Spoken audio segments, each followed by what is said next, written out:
Nakagawa ka na ba ng ganito? Samantalahin na natin habang mura pa yung mangga. Gagawa tayo ng napakasimpleng tapioca mango dessert.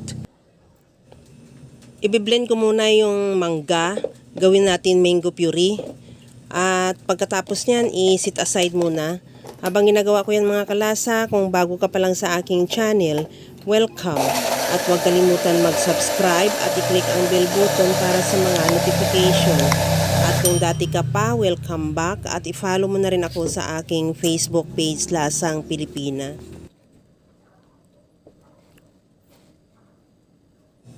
Sa mixing bowl, maglagay na ako ng niluto ko na tapioca or sago. Madali lang manlutuin yan, hindi ko na siya pinakita. Lagyan ko na rin ng evaporated milk at isunod ko na rin yung all-purpose cream. At lagyan ko na rin ng condensed milk, depende sa iyo kung gaano katamis ang gusto mo. Pwede mo siya dagdagan, pwede mo siya bawasan, 1 cup lang yan ang nilagay ko. At isunod ko na rin ilagay yung ginawa nating mango puree.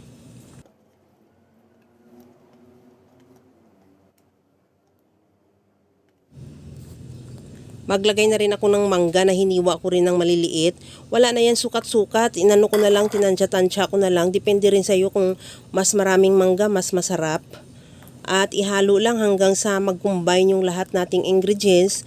At pagkatapos niyan, ilagay muna natin sa ref. 4 hours okay na siya, pero ako nilagay ko yan ng overnight.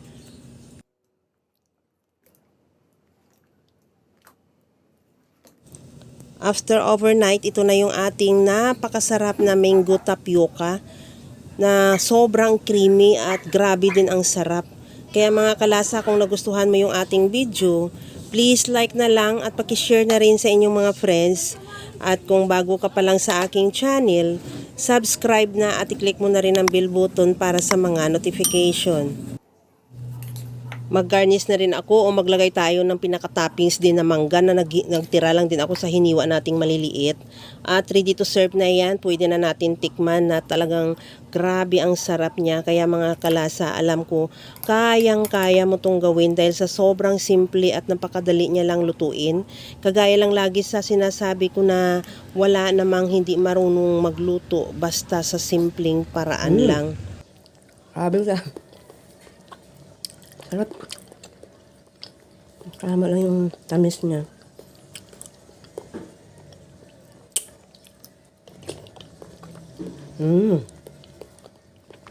Sarap talaga.